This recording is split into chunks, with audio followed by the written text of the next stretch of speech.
Assalamualaikum warahmatullahi wabarakatuh. Pandemi COVID-19 telah usai. Tetapi, apakah teman-teman mengetahui dari mana pertama kali datangnya pandemi COVID-19 ini? Iya, kasus pandemi COVID-19 ini datangnya pertama kali dari negara Cina. Tetapi apakah teman-teman tahu, di balik majunya negara adidaya ini, Cina memiliki sejarah yang sangat kelam di Nusantara mengenai GGRP Cina. Nah, alangkah baiknya sebelum kita memasuki materi, kita perkenalan terlebih dahulu. Nama saya Naufal Dava Bima Surya. Saya Nugraha Cahyani. Anggota kelompok kami yang lain. Saya Muhammad Hifni Maulana. Dan saya Oka Hidayah Singgah Rahmadani. Saya Najwa Kirania Wardani. Selamat menyaksikan.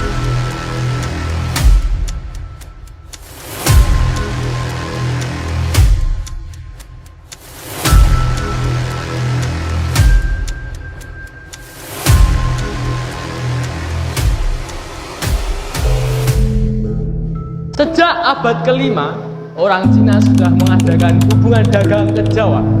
Pada masa pemerintahan VOC di Batavia, banyak orang Cina yang datang ke Jawa.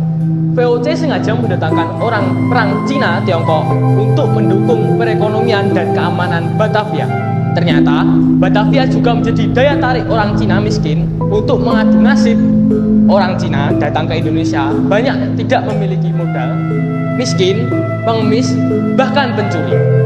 Hal ini mengganggu kenyamanan dan keamanan Batavia. Akhirnya, VOC mengeluarkan kebijakan membatasi imigran Cina. Untuk membatasi kedatangan orang-orang Cina ke Batavia, VOC mengeluarkan ketentuan harus memiliki surat izin bermukim yang disebut Permisie Briefjes atau surat pas.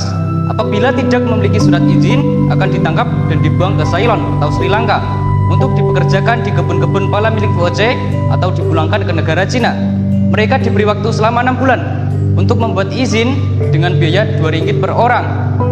Terjadinya penyelewengan dengan membayar lebih mahal menyebabkan mereka tidak mampu untuk membuat surat izin tersebut.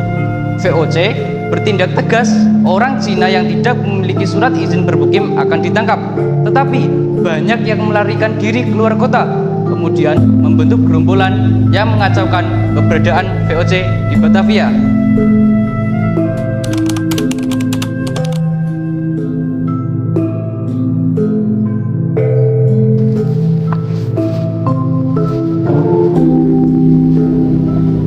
Pada tahun 1740 terjadi kebakaran di Batavia.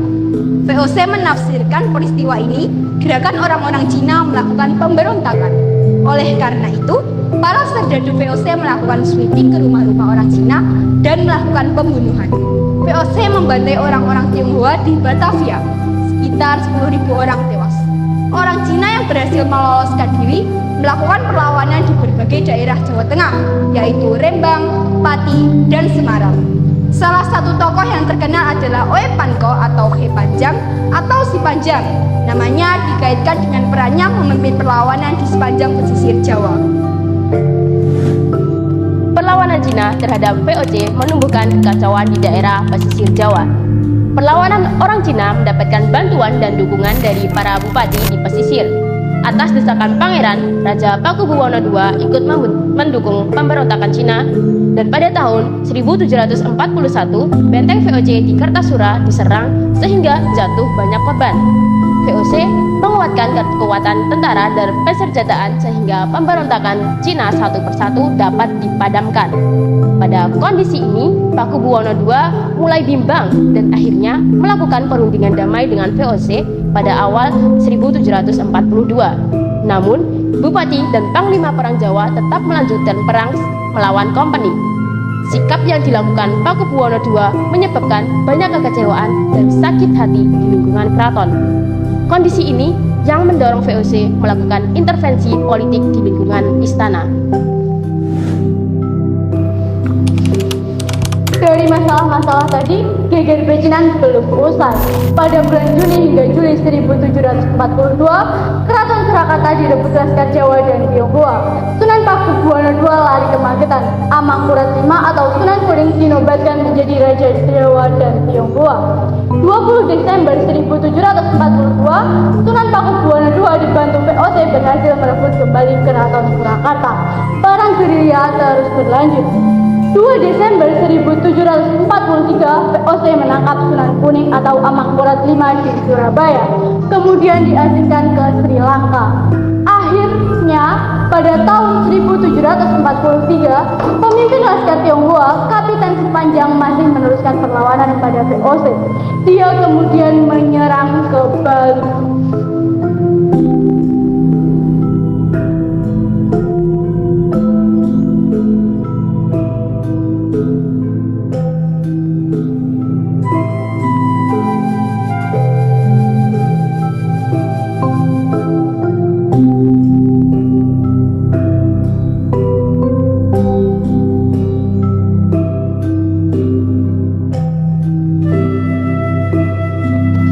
Sejarah memang tidak lebih dari daftar kejahatan, kebodohan, dan kemalangan umat manusia. Mereka yang melupakan sejarah dikutuk untuk mengulanginya. Sekian materi dari kelompok kami. Jika kurang sempurna kami mohon maaf. Karena kesempurnaan hanyalah milik yang kuasa. Akhir kata, Wassalamualaikum warahmatullahi wabarakatuh.